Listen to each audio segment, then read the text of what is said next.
Welcome to the Hazard Class Podcast. This is the podcast where I ask my stupid questions to some of the smartest people in and around the world of emergency services. My guest this week is a veteran fire service leader with over 31 years working for the FDNY. He retired as the Deputy Assistant Chief in June of 2024 and now serves as the Managing Director of the First Responder Center for Excellence. His FDNY roles included Chief of the Fire Academy, Chief of Training, and Chief of Safety. He has decades of service in the volunteer fire departments dating back to 1983. He's authored multiple books, including Cornerstones of Leadership, On and Off the Fireground, and 30 Fires You Must Know. It's my distinct honor to welcome to the program today, Chief Frank Leeb.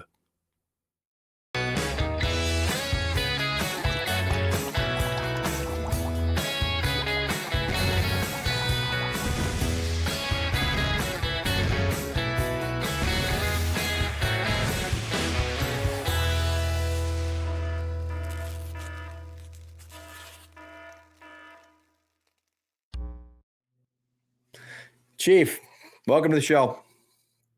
Hey, brother. Thanks for having me. Pleasure to be here. Of course. Yeah, it's an honor, right? There's someone with your career, someone with the specific things, especially you did inside the FDNY, really like speaks to like my passions. So I'm interested to pick your brain. We were kind of talking before the show kind of kicked off about the intersection between the show I just did with Corley Moore on the Weekly Scrap, some of the topics I had talking about how difficult fire academies should be and whatnot.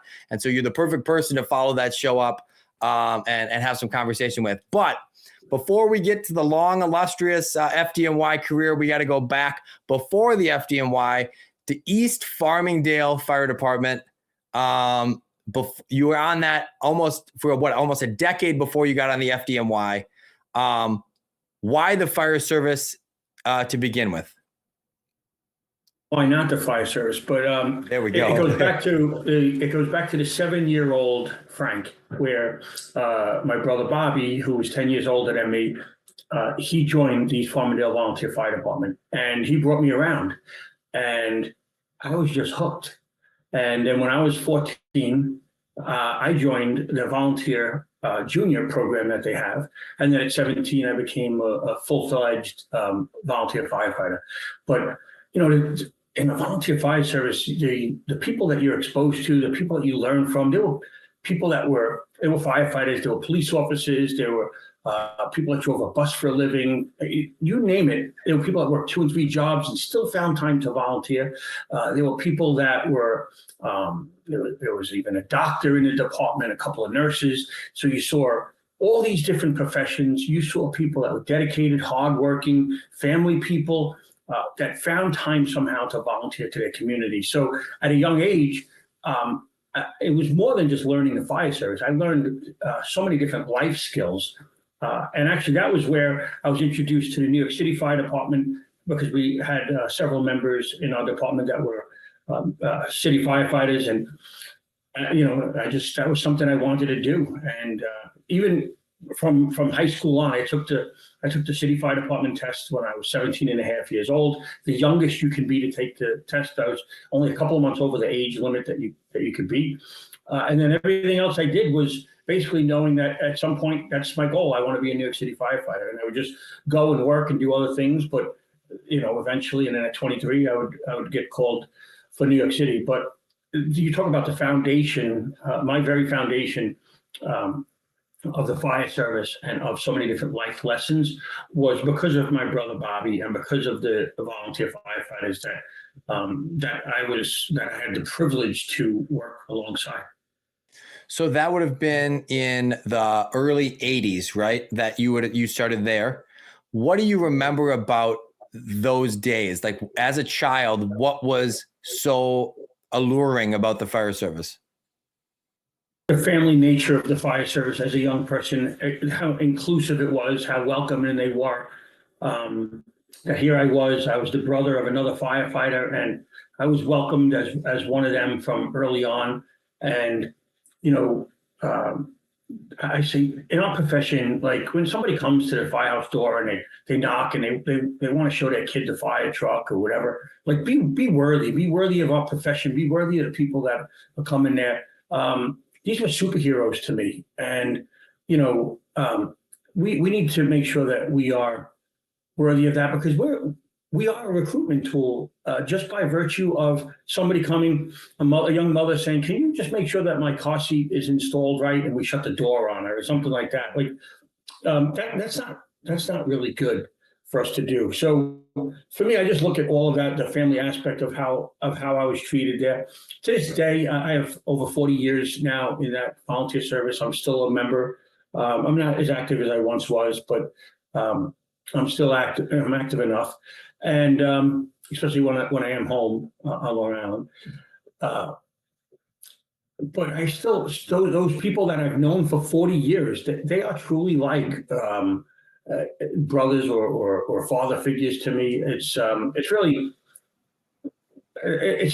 the underlying value of the volunteer fire service. And for years, for decades, actually, the volunteer fire service on Long Island was a feeder system for the New York City Fire Department. So many people, we ran in with other firefighters, and they're like, "Wow, that is exactly I want to be like that guy. That's the job I want." You know, they would take you into different events in the city, and you're like, "Yeah, this is where I need to be doing." And when they were a lot of our instructors in the volunteer fire service, and they just knew the equipment, the tools, the procedures. They had different methods. They were just oftentimes the people that did it for a living as well as a volunteer, right? The two hatters, they were just a cut above. And early on, I wanted to be like them. And that's not to take away anything from the volunteers. They were just as professional as anybody. But yeah, it was just an amazing experience being brought up in that environment. So what did your parents do? What was that dynamic like, seeing your brother get in the fire service and now you have this heavy interest? Were they supportive? Were they worried? What was that dynamic like early on? Mom and Dad were always supportive in anything we did. Dad worked a lot. You know, I was one of 6 kids, so you know he had to do whatever he could to make sure he was paying the bills.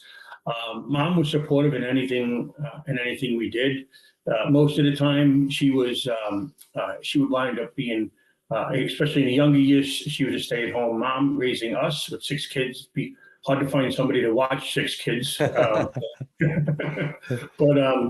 you know, they were very supportive of it, and they loved that my brother was taking me and doing all these things with me.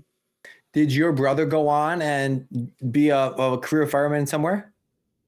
No, he did not. He would serve and be a role model for me. Unfortunately, when he was 36 years old, he passed away. I'm sorry to hear that. And thank you. And I was 26, so I'd only been on the city fire department for a couple of years. And yeah, I think about him frequently and think about how if I had just one more learning lesson, one more conversation on the back step of the apparatus with him. I mean, I had so many fires with him early on in my volunteer career. And I remember one fire I had with him and this other guy, Mike Kilbridge, who's still an active member. Mike Kilbridge would go on to be a chief in the department. He's now a past chief. And I remember it's the 3 of us on a hose line in a factory fire. And they were just so calm. In fact, they were cracking jokes. And I was pretty nervous. There was a lot of fire. And I just learned like the teamwork aspect of it and that we're all in this together.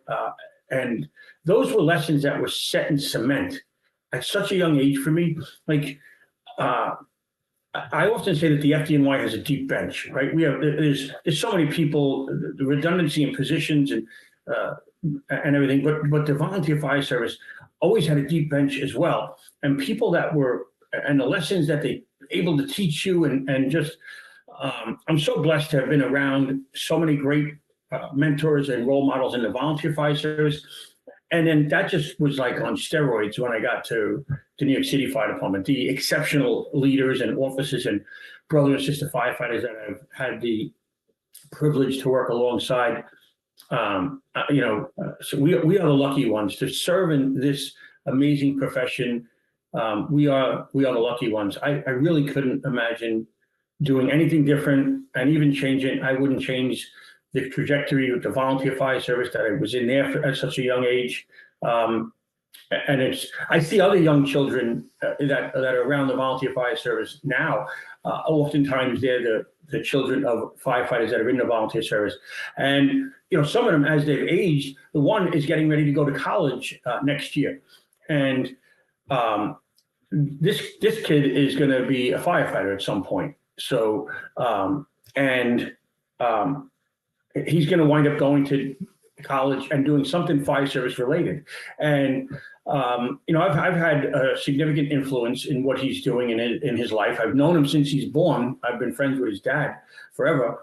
And I think about if somebody would have told me the different things I could have did in the fire service. Here's the one thing, if I could go back or to talk to a high school student that's like, I don't know if I want to go to high school. I don't know if I want to go to college. For me, college wasn't an option. I didn't want to go to college. But if someone said you could go to college and do something fire service related, like you could go to, there's so many great fire service programs now. So you could be involved in the fire service in many different ways, right? Whether you're a fire protection engineer, or another type of engineering, there's so many different things that you can do. Where maybe I would have gone to college at a young age. So I have taken an active interest in mentoring some of our younger firefighters to do that.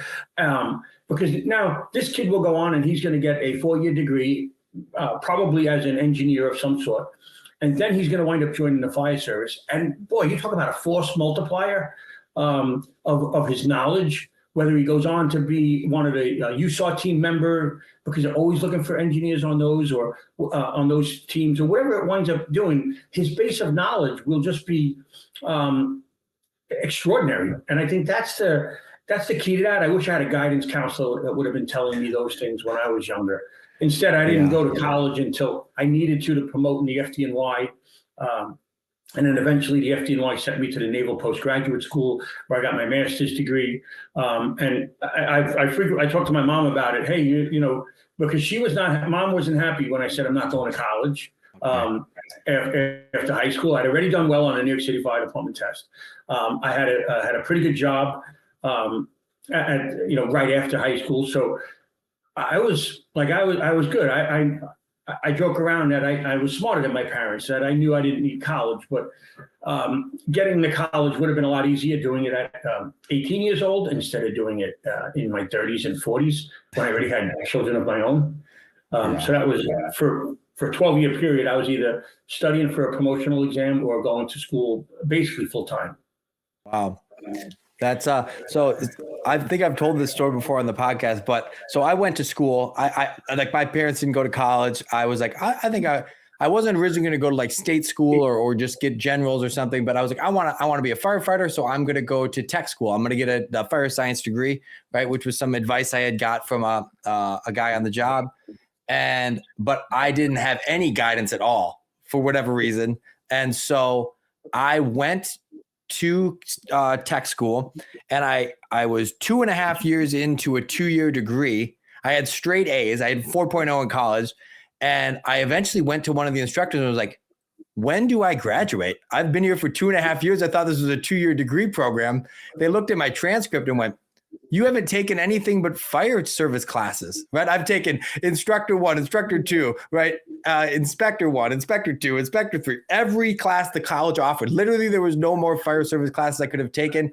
So I went to school for 2.5 years, took every class the college offers, and I don't have a degree. That's where I sit. But if I would have had somebody give me some wise counsel and say, hey, how about you take the right classes? I would be sitting a little bit better. Fortunately, my department, unless I have to go, once I get to the deputy level, then you have to have a degree. But I could even work up to a district chief without, or a battalion chief without a degree. But yeah, that's my college story, unfortunately. So let's go to this. One thing I'll frequently ask people, especially with long careers, is do you remember your first fire, the first time that it was like, it's Frank's turn to, have the nozzle or actually go inside of a structure? Oh yeah. And especially my first real good fire in New York City. My first fire in New York City was a boat fire at a marina outside. So we didn't have to do, it was just a raging fire. We didn't really have to do much there. But my first fire in a structure was I got on the fire department in October of 1992. Fire Academy was very different than it is today. We were out in time to work New Year's. February of 1992, we go to a fire, Kings Highway and Avenue D in Brooklyn. It's an H-type multiple dwelling. Fire's on a couple of floors. On arrival, I look up, it's out a couple of windows. We're actually the third due engine, but there's enough fire for everybody. And we're assigned to stretch the line to the upper floor. We get up there, and there's another line that's already up there, and a crew is on that line, and we're with ours, and we're going to go down the hallway with two lines open, which is an antiquated tactic today. It wound up being that was a wind-impacted fire, but we didn't really discuss wind-impacted or wind-driven fires back in 1993. So what do? We open up, my captain, Gene McGowan, says, "Hey, you ready to go?" I said, "Yeah, I'm ready to go." We're in the hallway, we're in the stairwell because it's banked down and the apartment door was open. We go into the hallway, and immediately I feel like I'm burning up. I have the nozzle, I can't get any lower. And I'm thinking as we're going down the hall, I'm like, man, this is not like the volunteers. This is different. I don't know. This is, I know fire burns the same everywhere, but this fire is different, and I don't know why. And I could feel the heat radiating off of the walls, off of the ceiling. It felt like it was coming from the floor. And I'm thinking about why is this happening? And I think about one of the lessons. This same captain, on the first time I went into the firehouse, he gave me this piece of advice. He said, "Learn something from everyone you meet. Sometimes you'll learn what not to do, and read something fire related every tour." Two pieces of advice I've always taken. But the problem with this fire is I didn't have my flaps down. This was before hoods. I had pull-up boots, and so I had my flaps up in my helmet. And I had this guy told me that early on in my FDNY career, he says, "You want to put your flaps up in the helmet because you want to feel the heat, so you know when it's time to leave." And here I am. I'm going down this hall, and I got a 30-year captain with me. I can hear people forcing doors above me. I hear on the radio they're giving the code for 1045, which means they're finding a victim. And here I am, this Johnny with 2 months on the job, literally, is going to say, "Hey, Cap, I'm burning up. It's time to get out of here." Like I'm on the line. I'm part of the team. It's not up to me to leave. But what wound up happening is I was the weakest link. I was the weakest link because I didn't use all of my equipment. So I learned a valuable lesson. I will never not use all of my PPE. You will not find a photo of me in my entire career on the scene of a fire not ready to go. And that means if I'm expected to go in that fire, I am buttoned up, and I have my waist buckles fastened. I'm ready to go. And that was a lesson that I learned in the first couple of months of being on the fire department. So we wound up putting the fire out. We make our way down the hall. I'm sure my ears are gone. And then on the way down, I'm not sure if we put the fire out or if actually everything just burned out. Eventually we got into the apartment. A bunch of people wound up in the burn center from the first, we were the second attack to try and make that hallway. I didn't realize that until afterwards when I was told that some of the guys were in the burn center. So on the way down, this old salty dog from Rescue 2, I was working in Brooklyn at the time, and he says, "What'd you think of that kid?" And he's looking at me, and I got that Kool-Aid smile and a deer in the headlights look. Like, I didn't care if my ears were missing. That was freaking awesome. Yeah. What'd you think of that kid? I said, that was cool. And he goes, "Well, that's a 10-year fire." He's like, "You could go 10 years and not see another fire like that." And so I'm thinking to myself, I'm like, thank God. Like, all my body parts here. So we get downstairs, and the captain immediately critiques the fire with me. He looks at my ears; they're not that bad. He had some. He was wearing his equipment, but he had some burn marks around his face as well. He wound up going to get medical treatment. Me, I was told to just go back to quarters. You're a probie. You can't be going on medical leave. I get back to the firehouse. They give me Silverdyne. I'm like, the firehouse stocks Silverdyne. Like, that's a problem in itself, right? That they have this there. They give me it. My ears, they blistered, but let me tell you, they weren't that bad. I was a bit of a wimp, I guess, but the lessons I learned from that first real good fire that I had, only a couple of months in, again, I'm a learning sponge. I'm always trying to absorb information from any source, anybody that I can. And I thought that was good information this makes sense. I want to feel the heat, know when it's time to get out of there. But in the engine, that's not really, as a nozzle firefighter, that's really not my call. And I don't want to be the weakest link. So it's a lesson that in my entire career, I benefited from it at the price of blistered ears and owing people some tours for the 2 weeks that I wound up being off, because people covered my tours and I had to pay them back. But yeah, so that's how I remember my first good fire in New York City. So you say there that you were a sponge at that point. What do you think about your upbringing or the time bringing you to that point made you so, willing and wanting to learn? My brother, and then seeing the people in my volunteer fire service that were those that really put in the sets and reps, that put in the hours to be better. They were better, right?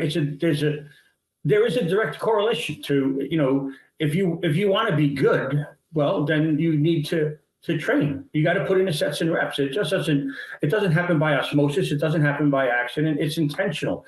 And then, so armed with that foundation, and then I meet the captain in my first firehouse, and he's telling me to read something fire related every tour.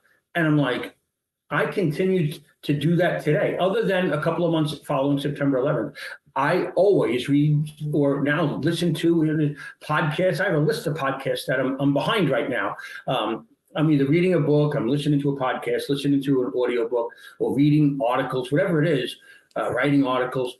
All make it where you're getting better, right? And that's the difference. That evolution to be a better, better. It's that, and I think this is something you use, right? It's a decision to be good, and that's important. That's what we want in this fire service. Is people that want to be good, that care, that give a shit. And the fire service if we have those folks, we're in great hands. Listen, you have 10 years. Right around 10 years in the profession. Yeah. I mean, the future of the fire service is incredibly bright with people like you in the fire service. At 10 years, I wasn't thinking about stuff like this. With 10 years, I was thinking about, or doing a podcast or interviewing people and being involved the way you are. I mean, I can't even imagine where you're going to be in another 10 years or 20 years. I mean, you're light years ahead of where I was in your career at the 10-year mark. And I see lots of people like that have your time in the service. So, man, the fire service, the future is bright. I appreciate that. It's high praise. And it is a testament to the people that came before me, people like you, people like, Ray and, all the other, these figureheads inside the fire service that have made training, break outside of the shell of our individual organizations and become these figureheads for caring about the job and caring about the specificity of tasks and making sure that things are done correctly and having pride in that. And so, like, I do take great pride in the idea that I want to be great, and it's only trying to absorb this podcast. I say all the time is this selfish endeavor. I get to have conversations with people like you where I get to soak up as much knowledge as I possibly can. And I get to, virtually travel the country and have these firehouse table conversations that you wouldn't be able to have otherwise. And then hopefully share some of this crosstalk with, the listeners too. And we all benefit from it. Going back to your story, right? You talked about the fire academy at that time. So early 90s FDNY Fire Academy. Obviously, eventually you were at the helm of this fire academy, but what was going on at that point in time? What kind of tactics and things were they teaching? And what do you now look back at and go, oh my gosh, I can't believe they were teaching us this thing? Well, the one thing I go back and say, oh my God, I can't believe they're teaching us is the scaling ladder. So you had to use this ladder. So we were always told that it's not something that you're going to use, but it's something that you have to master, because it was carried on some of the rigs still carried it, but most of them had it in their kitchen, the scaling ladder, holding the pots and pans. But but it was nerve wracking because there was no safety. You had to go from the first floor and you had to climb all the way up to the top floor of one of our buildings on this ladder. And if you didn't position it right, it was going to slip off. And, I don't care who you are, you wind up with a little bit of a sense of fear of heights when you have this little rickety ladder that it doesn't look like it should be able to hold your weight. And you got to bring it all the way up and just keep, climbing it. That is the one thing that we did that I can't believe that we were still doing that in the early 1990s. And it actually continued for a couple more years before they revised the program. And the revision would come really when we started doing medical runs, because then the class would expand as well. So in 1992, when we went to the Fire Academy, we didn't do any nothing related to EMS other than maybe teach you how to do CPR, because EMS was a separate entity in New York City at that time. So the 8 weeks of class was all about firefighting to get you ready for day one. Similar to the way it is today, where we want to get you ready for day one. But I think the big thing is, and one of the things we lose, and fire academies are bigger, they're longer today because we have medical training, right? That is a big part of it, physical fitness as well, which we had then. But whether it was in 1992 or if it's 2026, the firefighter that we produce on day one into the firehouse is not a veteran firefighter, right? It is an apprentice firefighter who's brand new, who needs to be mentored. And even when I was running the Fire Academy, the companies would come there, or I would go speak to people or the new firefighters, and nobody ever says, when you go somewhere, what company you work in, right? So if you're a slug firefighter, they're going to say, so where do you work? And then they know, and they'll be like, all right, so the reputation of that firehouse may be good, maybe it's not. But they don't say, oh, it's because of the Fire Academy, right? So your first house, so the people that are supposed to be really training you, getting you to sets and reps, because the Fire Academy can't be, 5 years long, right? It's impractical. We need to get bodies through the academy and into the firehouse sets, but they need to know what they're doing on day one. And I would speak to the families when I was running the Fire Academy, and I would tell them on graduation day, I said, I assure you that your loved one is ready to perform on day one, because if they're not, they would not be here. And we had a passing score, and if you were a tenth or 2/10 of a point below that passing score, you failed. And we'd give you an option. You could resign, and then you could repeat the class, because if we terminated you, you may not be able to repeat the class. And on that same token, attitude matters. And if we had somebody that was a problem in probie school, we would bring them in and we would warn them that we don't care that you have a 95 average, we will get rid of you. And sometimes they didn't believe it until they were told, you're going to be separated from the program. And they'd be like, yeah, but I have a 95 average. Good for you. If you're a problem now, I'm going to put up with this nonsense. I'm doing a disservice to the fire service, to the disservice to the FDNY or whatever organization you are.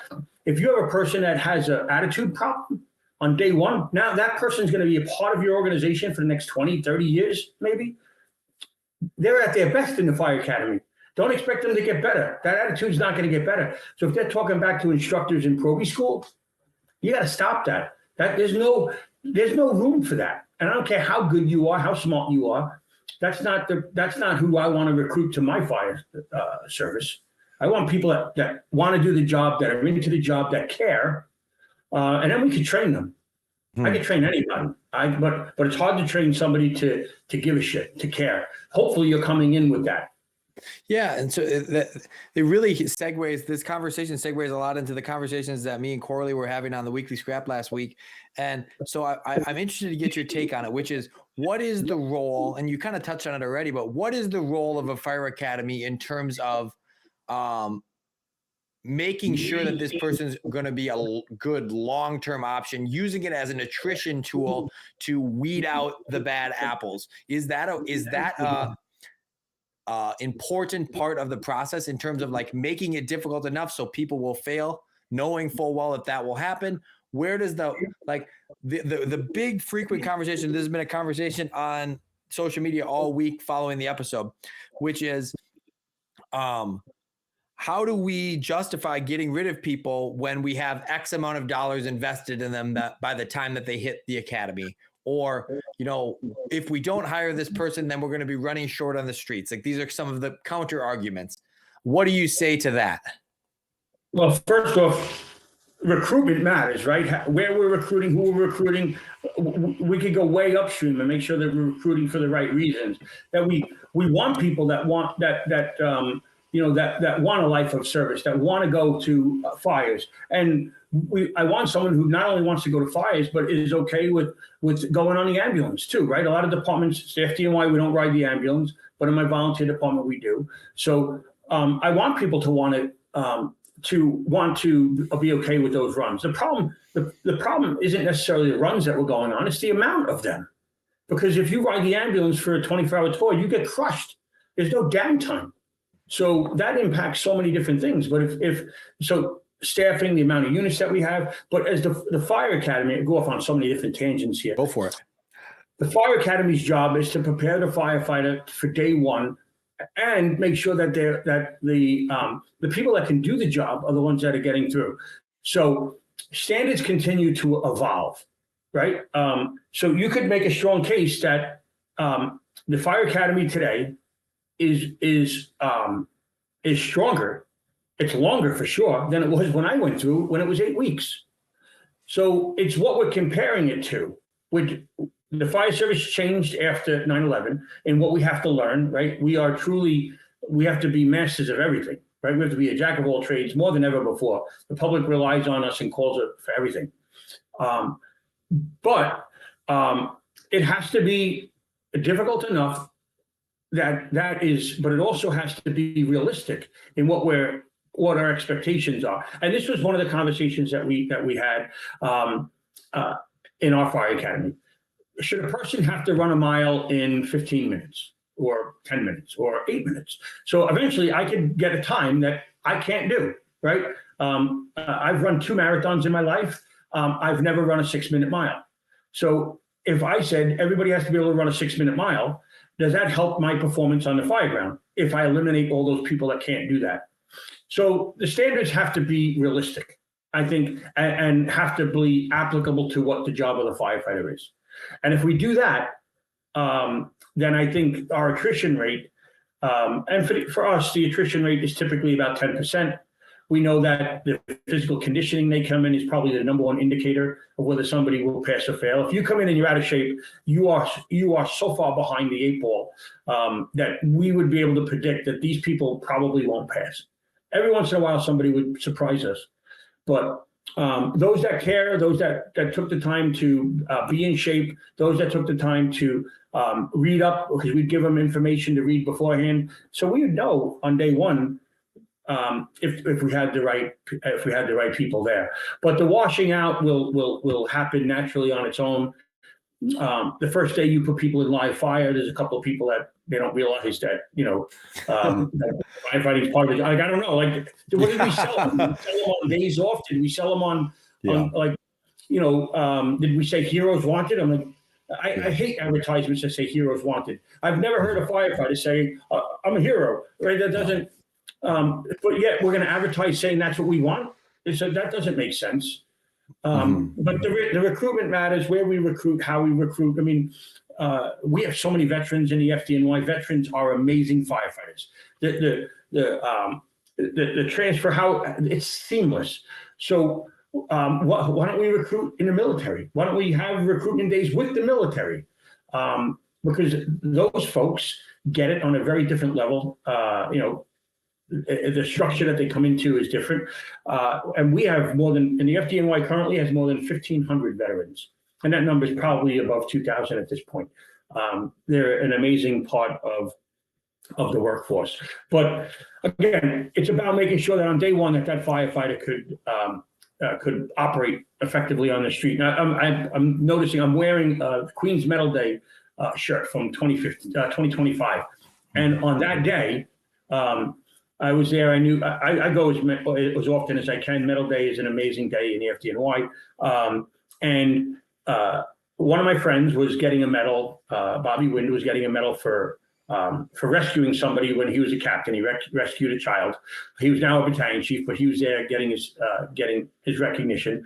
And that same day, there was another kid there that on his very first day, he saved somebody in a fire. And it's incredible how often that happens. So that's the job of the fire academy, to get you to be able to stay alive, and if necessary, put into a position to save a life, that you're going to do that. And that's exactly what happened at that day. Right? And you talk about the economy. I have this brand new firefighter, and then this senior firefighter. I told the junior firefighter that day, I said, your first run, your first tour, I said, your career is all downhill from here, bro.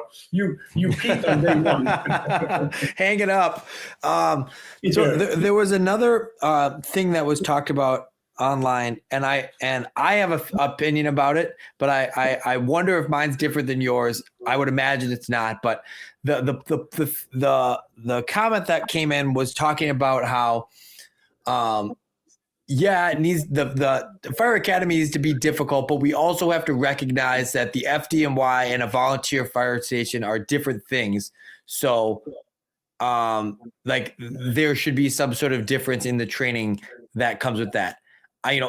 On my gut, I push back to the idea that the citizens' expectation is that you will come and be the expert that they need when they call. And I don't think that just because you work in the big city versus anywhere in the country, the citizen, the person that's actually calling 911, has a different expectation than that. They're not, actually, these people are volunteers, so it's okay if my house burns down. That's not how they feel. But what do you think about the idea of like, that's a big city, they have different expectations than, on the volunteer or part-time side? Professionalism is not defined by a paycheck. It's defined by your dedication and your training and your ability to do the job, right? So I've heard that argument by some in my own department that, we're volunteers. We shouldn't have to train. Well, there's minimum standards, there's qualifications, because fire doesn't discriminate. Career, volunteer, big, small, doesn't matter. Rural, suburban, urban, doesn't matter. So if you're not willing to put in the training, no matter where you are, then you probably shouldn't be part of the fire service. And I tell people, like, the Knights of Columbus is a great organization. If you don't want to train, they don't have training. And they're a wonderful organization, and they need members too. But I need members that are going to be trained. Mm-hmm. I think the difference with the volunteer fire service is that there is a seat for every ass. We have so many different positions to fill in the volunteer fire service that I don't need everybody to be the nozzle firefighter. I need people to be support. I need people to be drivers. I need people to drive the ambulance. I need people to be on the ambulance. I need people to direct traffic. There's so many different things that I need done, is that we can have different training classifications for different levels of firefighters, because in the volunteer fire service, we should not be denying people from being members because they don't have the time maybe to be, or they're older and they don't want to be an interior firefighter. The volunteer fire service is very different in that regard, and we shouldn't be turning members away. We have lots of different positions for them. I remember I was teaching a class, I think I was in Pennsylvania, and they had at the seminar that I was doing, they had this big banner up that said about the recruitment. And it said they're recruiting for firefighters, and then it said they're recruiting for volunteer administrative assistant. And I'm like, oh yeah, that's what I want to sign up for. And they told me they have like a half a dozen people that's what they do. And I'm like, so that alleviates that's all these other things that somebody else doesn't have to do. And I said, that's brilliant. Mm-hmm. That they're making sure that they are reaching out to every segment of the community, because there's something for everybody to do. And it really is, in the volunteer fire service, there's something for everybody to do. But for our firefighters that are doing the job, you must have the training you have to know what you're doing. Know your job, do your job. And if not, you're in the wrong profession, career or volunteer. So,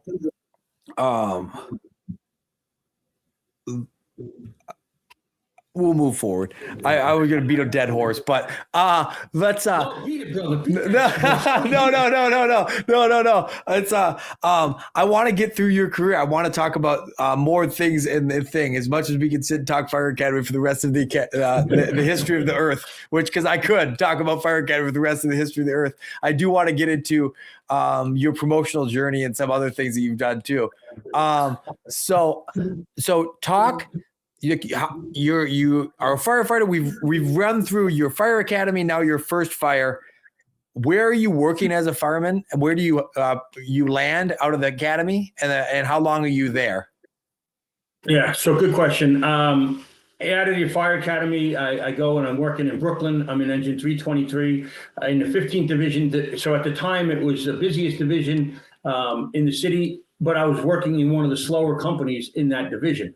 So I was there for a little over 5 years. I met some amazing people I'm still friends with today.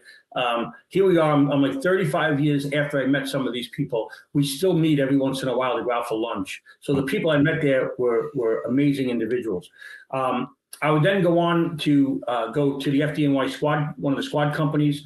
I was a charter member in 1998 of Squad 270, an amazing experience. I had 5.5 years there when I went to special operations. That's pretty unusual to be able to get to special operations that early in my career. And I just loved it. The brothers and sister that I worked with there, we were into the job on a different level. And, people will ask me, what's the difference between special operations, the rescues and the squads, and regular companies, the engines and trucks. And it's the ability that we can, the ability and the training that we bring to the scene that I need to be a problem solver, because the engines and trucks do a great job most of the time. But when they run into a problem, when we come, we're it. If we don't solve the problem, so we knew how to use the tools, and I'll use the torch, right? We trained on the torch almost every day. Other companies, they have it, but they may not train on it all that much. Mm-hmm. But we would train on it. We train on it blindfolded. We would train on it in all different scenarios. Every piece of equipment on the rig. I remember we would call the manufacturer of a piece of equipment because I wasn't happy with the FDNY procedures and the owner's manual for the tool, that I wanted to know more. I wanted to question, hey, what if I use this underwater? What if I use this bottle jack upside down to lift a train? And they'd be like, what are you guys doing? The manufacturer would tell, on some cases, they would tell us what you learned from that. We knew the tools better than the manufacturers in several cases, but I needed to know more, because if that truck company that was operating at an incident, if they ran into a problem, they were even relying on us having an answer to the problem. So they didn't always agree with that with that mindset, but that's what we are, right? These rescues and squads are the ace in the hole for the incident commander. And you need to be a problem solver, and that involves thinking outside the box and knowing the tools, putting in more sets and reps more than anybody. You don't have to be the smartest person, but you just got to outwork everybody else. And I think that's the mindset that you need to have in special operations. And that's what we were. We didn't put the TV on. The TV was really never on in the firehouse. We were training, or especially in the first couple of years, it was crazy. It was as if we left a normal fire service that, we could at least watch the football game, Yeah. What happened in that period of time when you went from your engine and then you hooked yourself into that, into SOC? Like, how did you end up finding your way into SOC? It's been a job. And so probably the biggest takeaway there is, a couple of the captains that would wind up being captains of the squad company. So Tom Richardson was going to be captain of Squad 270. Jerry Tracy was going to be captain of Squad 18. Both of these guys had covered vacation spots in my company, and I got to know them. And these guys loved to drill. And they saw I was into the job. I was, again, a learning sponge. So I was asking them questions. We'd be doing drills in the basement. Tom Richardson would go on to be chief of department, right? He'd be my captain in Squad 270 and would go on to be the chief of department. He would set up the weights in the basement and have us go do an airbag drill in the dark. and make it where all the weights were put on top of a mannequin. I mean, just outside the box thinking for drills, right? We have to bring all the airbags downstairs in a really crappy environment and then get the victim out.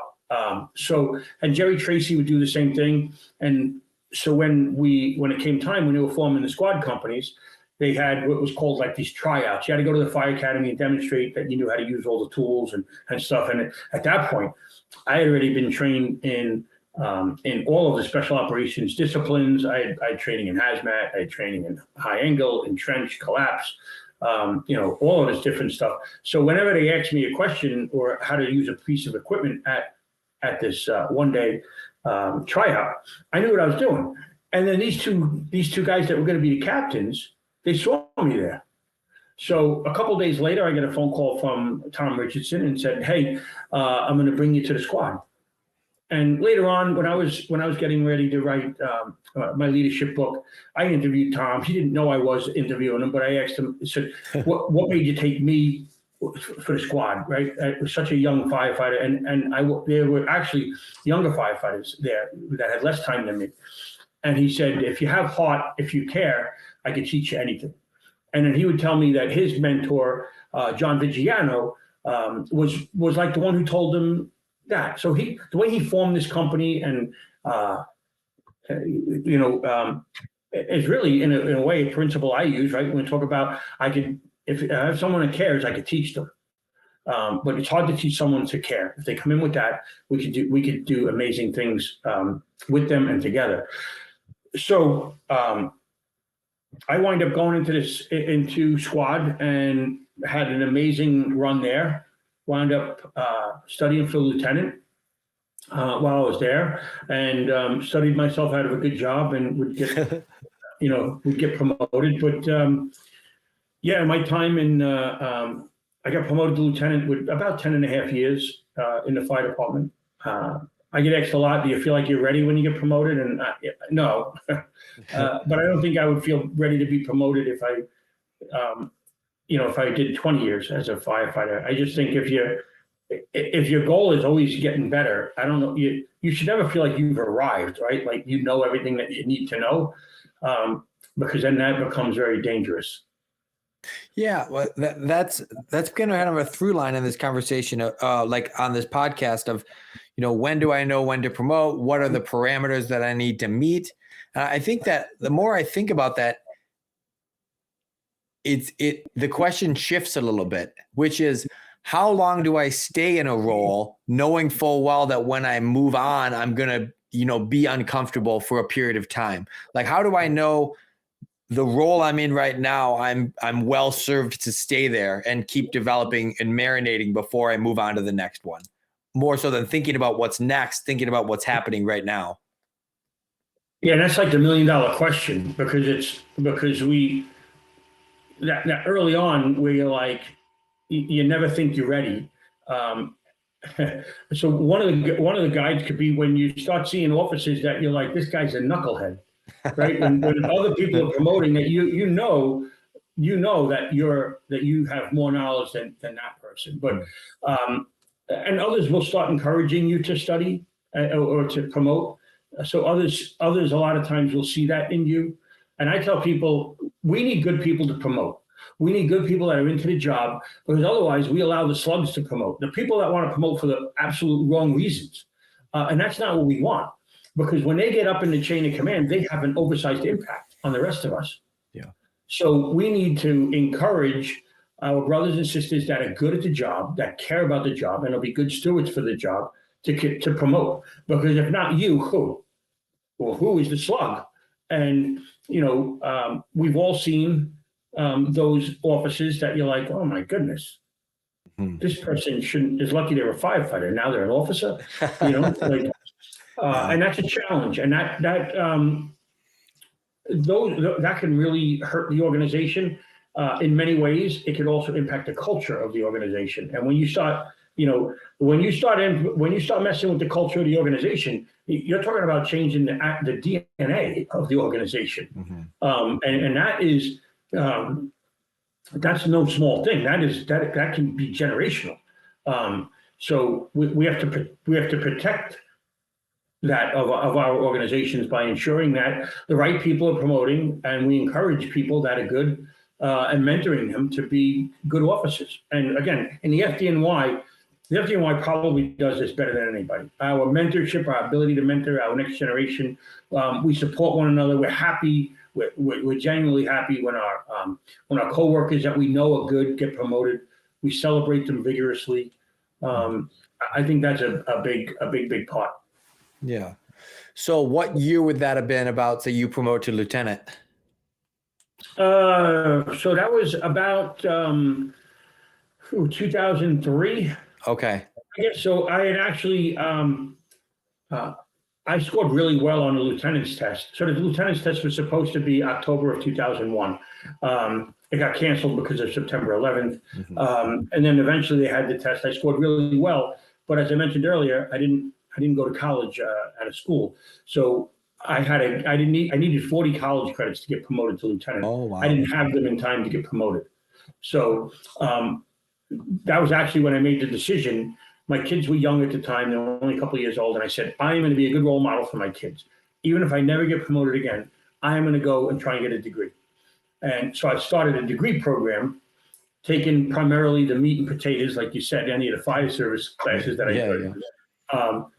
And then I got my 40 credits, but they were all in a matriculated degree program, as opposed to just getting 40 random credits, which, as it turns out, in hindsight, it would help me because since I was on a degree program, it cost me, getting promoted when I should have as a lieutenant.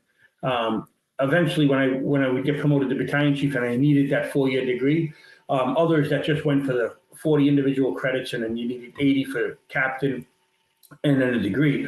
There were a lot of people that wound up getting bottlenecked at captain and never promoted again. Some really, really, really good firefighters or fire officers that couldn't promote. And I was glad I made that decision, which was based on being a good role model for my children to continue to, go for my degree, even if I never get promoted again.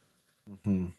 So we can't bounce over that, obviously a humongous event in the FDNY's history, and I'm sure your personal life, your 9/11 experience.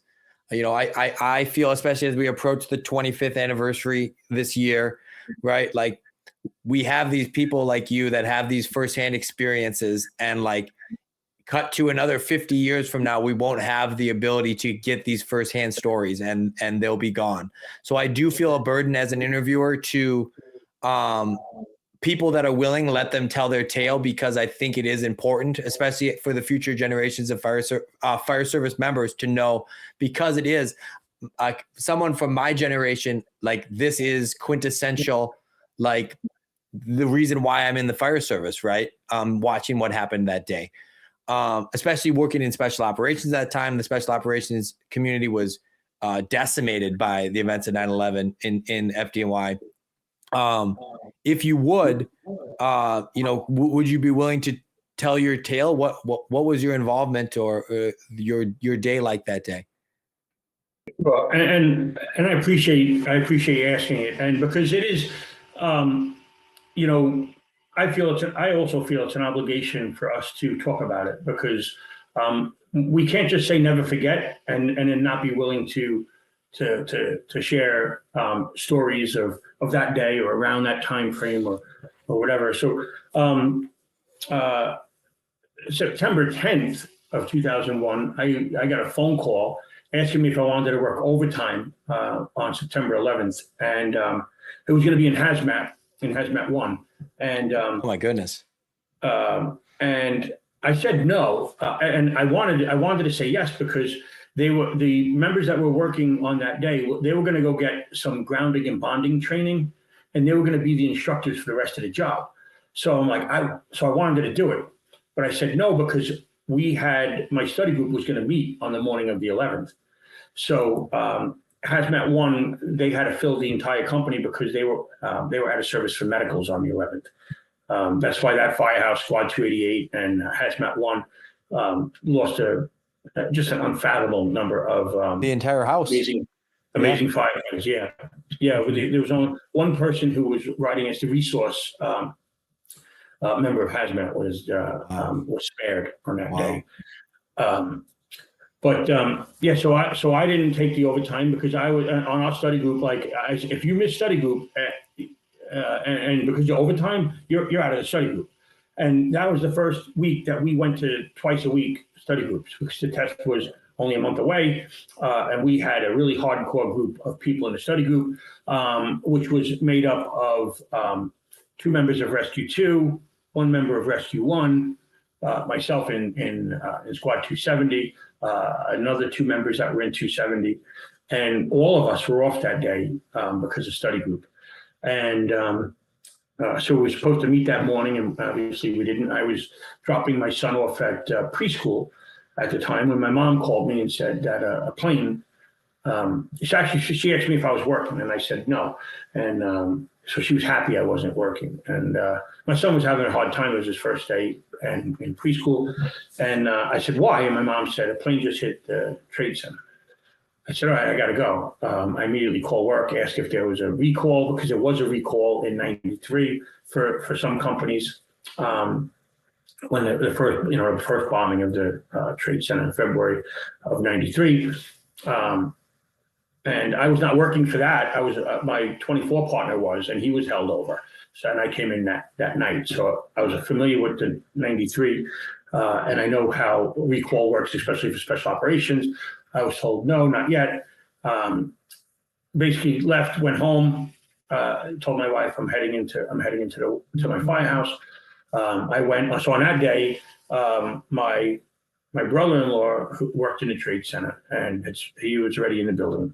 My mother-in-law was supposed to fly to Florida that morning, and my brother is a New York City police officer. And miraculously, everybody survived. I couldn't drive fast enough. There was like nobody on a car, and I'm driving into my firehouse in Queens, to Squad 270. While I'm driving, I could see the smoke, and I couldn't see I could see the smoke from Long Island, but I could not see the towers. And I'm listening to the news, and when they said one of the towers had collapsed, and I'm thinking of my training, I'm like, they had never, I have collapse training at this point with lots of different training. And that was not something that I had thought could ever happen. In hindsight, we understand how and why. Then when I got closer, when I came across Queens, I could see only one tower in the sky. Right around, I don't remember the exact timing, but I get to the firehouse, and by that time, both towers were now down. Our offices everybody was now at the firehouse. And now there was a total recall. I had left before the recall, but now the entire recall was on. Our officers gathered us, spoke about the loss that we obviously have already suffered. And we loaded up we had a gold room in the firehouse where we store our extra equipment. We loaded that up all into our hazmat truck. Our hazmat truck was like a little bread truck. We loaded that up, and then we loaded all our guys in it, and then we would head down there. So we were down there, I guess early afternoon. We arrived down there. We came down West Street. We went through the Midtown Tunnel to get there. We went down West Street on the west side of Manhattan, and arrived there, and it just looked like a nuclear winter. Everything was covered in the concrete colored dust. You would run into brothers that you saw. They would ask you about family members, maybe, or their company. I remember crawling into a rig that was crushed and reading the riding list and seeing that one of my good friends was on the riding list.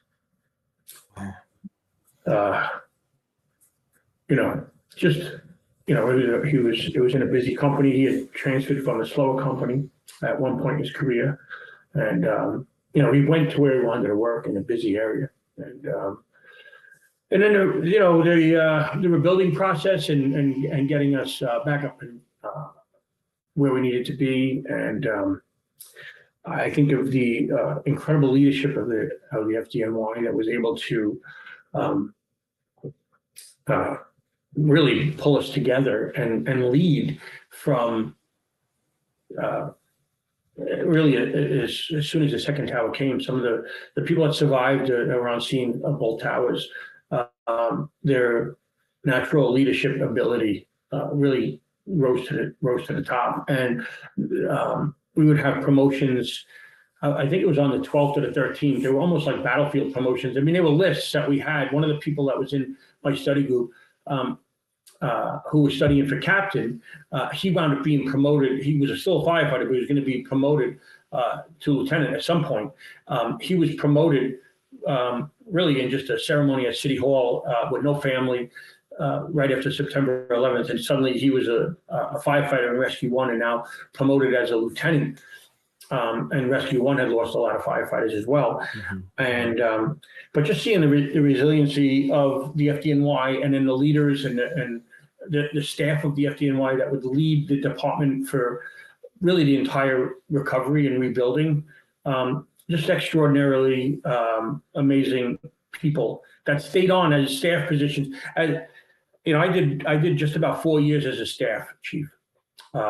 In a very different time frame than they did. What they did and staying on as a staff chief for 8-10 years is just a testament to what amazing human beings those folks are. And I'm friends with so many of them, especially as I progressed up the ranks. But as I said earlier, the FDNY has a deep bench. And I mean, we special operations lost like 96 firefighters that day. The experience that we lost was just throughout the whole job, right? When you look at the list of the names of the firefighters that were taken from us on September 11th, I mean, my goodness. And it wasn't just chiefs, it was firefighters. I mean, I know you talk about the book of Andy, and Andy Fredericks worked in Squad 18. And, I had the privilege to work alongside him when I would get detailed to Squad 18, and what would he be doing today? Like the talent that we lost. As a chief, I would it wasn't called the Book of Andy, right? It was all his articles in the PDF. I had it on my desktop and would use that for drill. Now I have the actual book that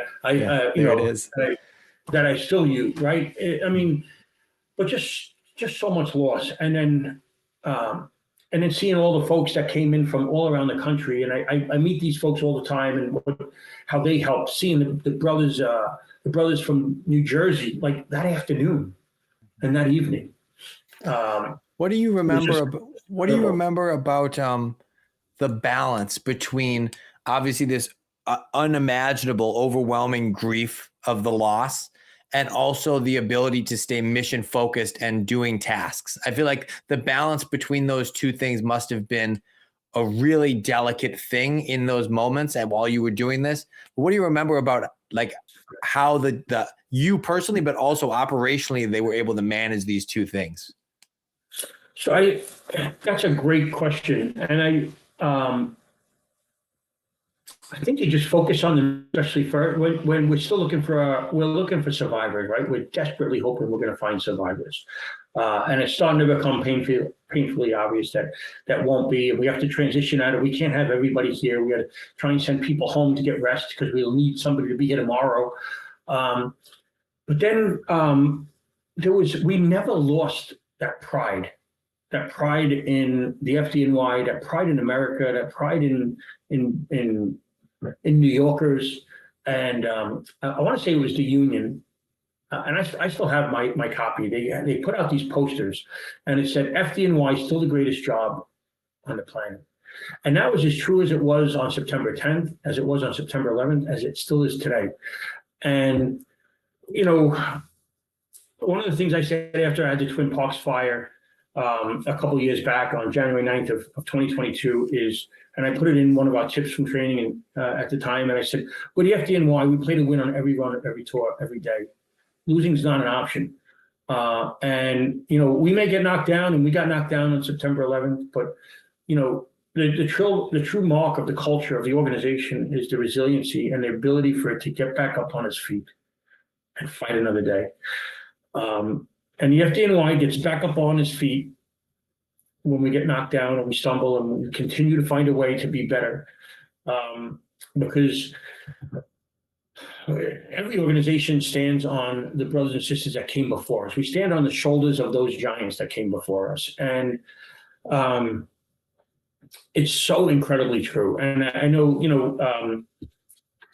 you were a firefighter of the year in your organization a couple of years ago, right? For the Did you state of save some Minnesota, people? yeah. Right? Oh, Yep. it's for the whole state, right? So, and I know you don't like to talk about it, but what you do talk about that is that it's not just you, right? That you're the person who's the voice of everybody.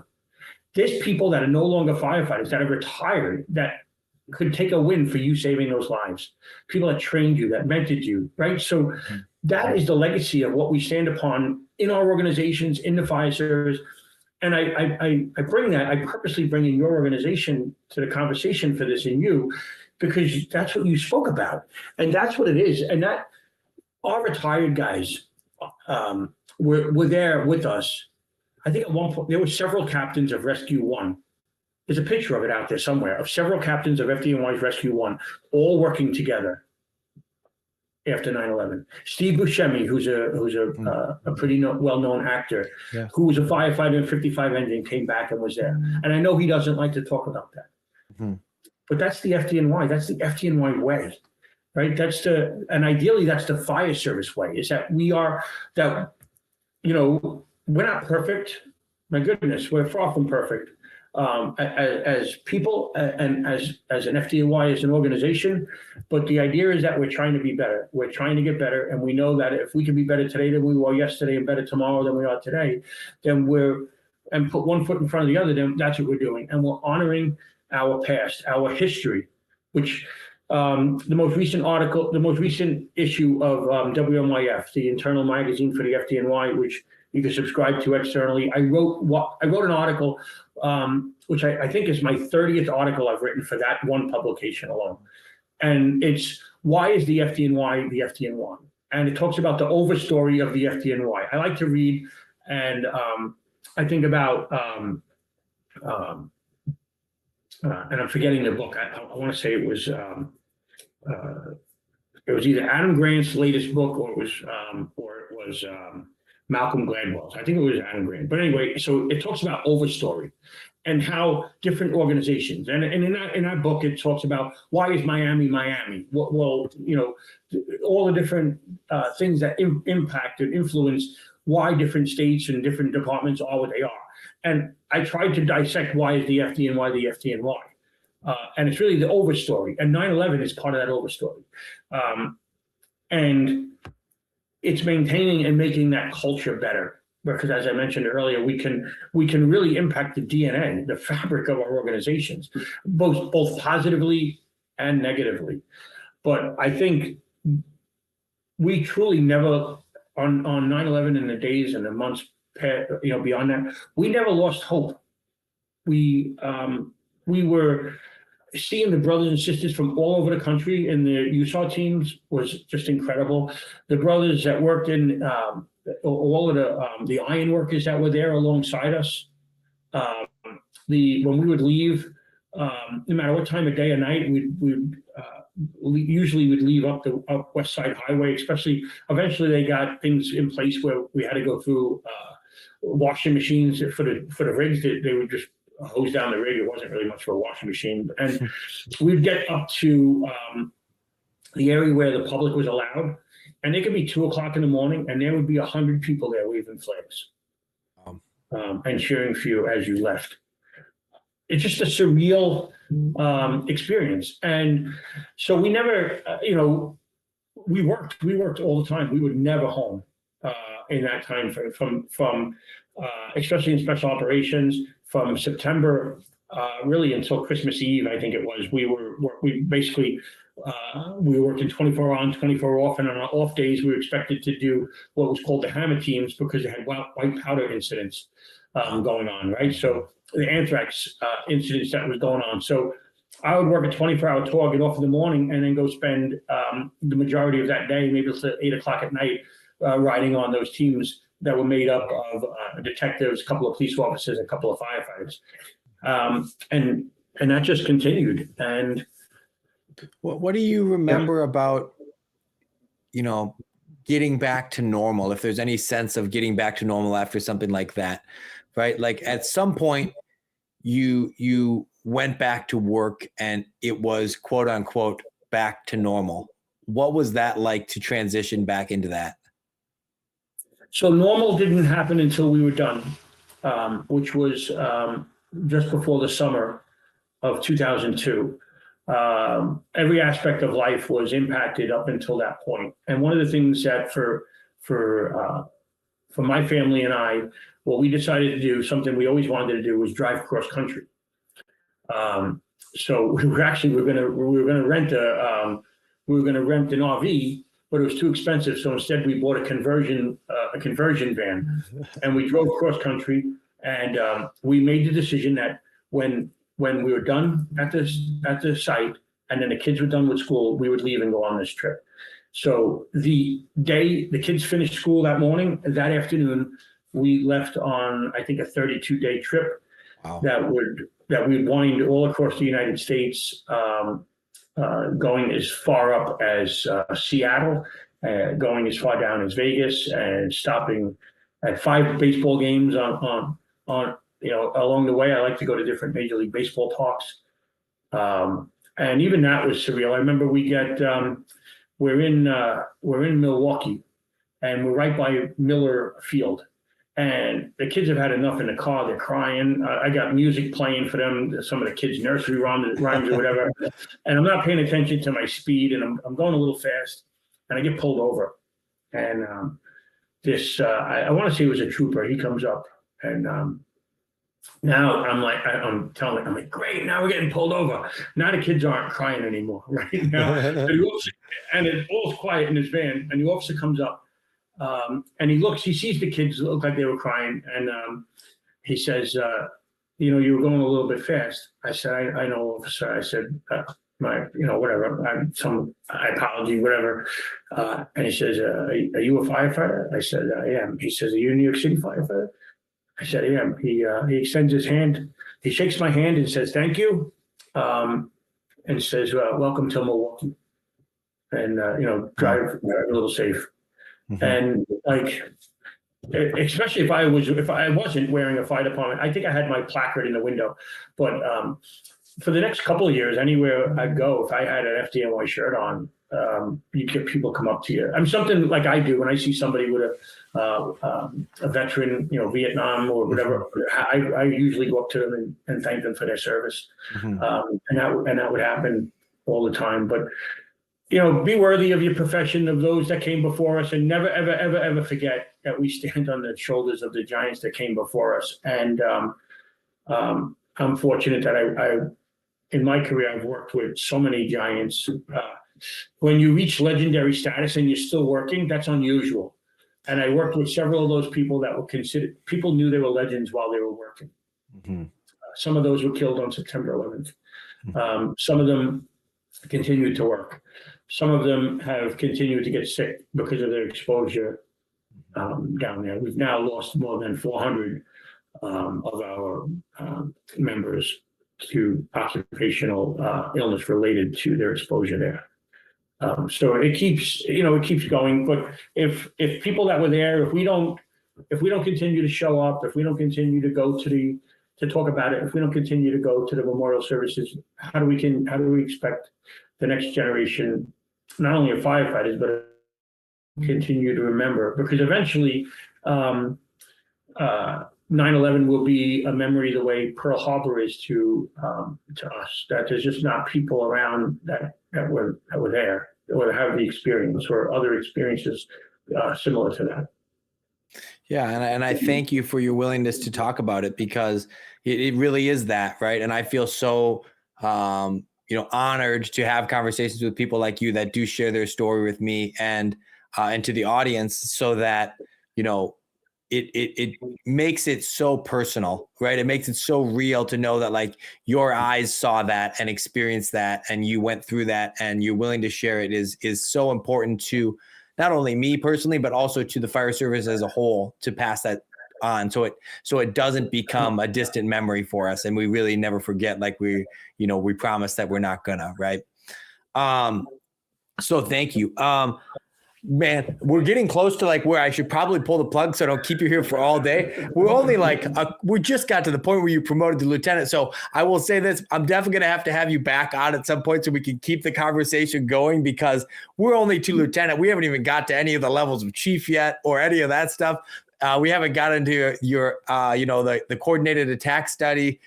There's so many things to talk about, but I do want to touch on, before I let you go, we're going to leapfrog a big chunk that we'll eventually come back to and talk. But I want to talk to you about your work with the First Responder Center of Excellence, right? You're the managing director now.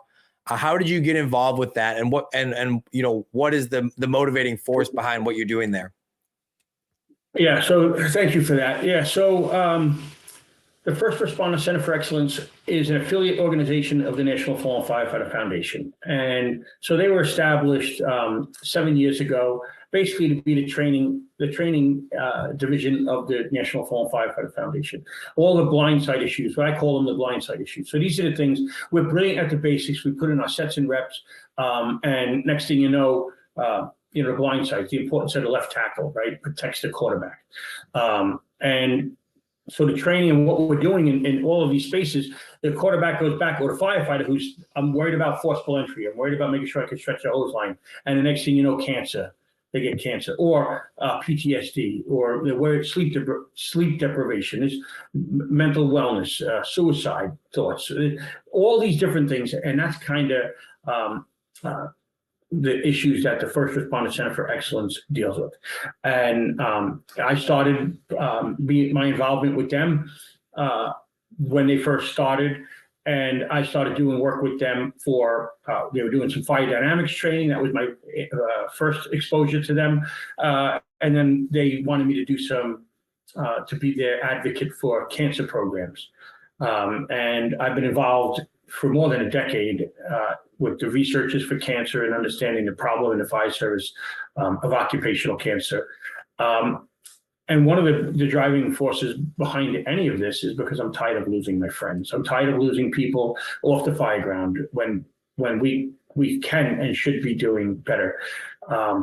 And whether it's cancer in the fire service, or we're talking about mental wellness, we have later this year, in May 31st through June 3rd, the First Responder Center for Excellence is hosting a mental wellness symposium in Iowa City in conjunction with the University of Iowa.